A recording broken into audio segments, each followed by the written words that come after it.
I love talking to Mercury and Sagittarius people, or Sagittarius placements in general? It's their birthday season, by the way. I love talking to people who have those placements because they'll often say the most out-of-pocket stuff. Stuff that I couldn't get away with saying half the time. Stuff that they might not even know they're about to say. Stuff that takes them by surprise just as much as you. Stuff that's blunt. Stuff that's maybe deep, but still kind of blunt. 9 times out of 10, it's hilarious. They're so funny, and half the time didn't even mean to be. Maybe they don't even know that they're being that funny about it. You can point it out, and they'll be like, what? I'm just telling you like it is. And that's true. Sagittarius is often only speaking the truth. They usually don't care to talk about much else. Best, though, is when they say things that take me by surprise, and even if it's blunt, even if it's sort of like, whoa, out of pocket, or just sort of a surprise, they're so forgivable.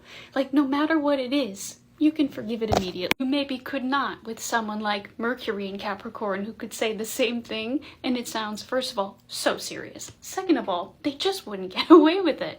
They say something like that, and it sounds like the weight of the world is attached to it. It's not our fault that our mouths are in business casual, the Capricorn people. Mercury and Sagittarius, or Sag in general, total opposite. They would never. In fact, I just changed out of a suit from my workday. I feel like this fit the vibe better anyway. Sagittarius not only would not notice something so vibrant looking or perhaps out of pocket, maybe different. They would hype you up for it if you needed it, or at the very least remind you that it's not that serious. Nothing's really that serious. Even the things that are deep, complicated, large, important. Still not that deep. My other favorite thing about Sagittarius placements and things that they say, especially Mercury and Sagittarius, it's their kind of signature, subtle, humble brag in the sense of, I've done this experience, gone there, learned this, speak 7 trillion languages and have 47 horses over on that side of the world. Something like that, where either it took a lot of bravery,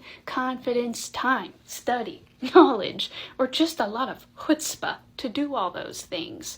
And you're like, whoa, absolutely shocked at what they're telling you, but they do not experience it that way. To them, it's just like they told you something very normal about like their Tuesday afternoon. Even if you question them about it, they're like, what? Oh yeah, I thought I told you that. So nonchalant, so non-serious. Also, if you ever want to really learn something and not be afraid to try it while you're learning it, to really practice with it, or maybe to fail, or just be yourself really authentically. Try something, even if you look silly, do it with a Sag. Very safe to be yourself around them because they're being themselves around you, whether you like it or not.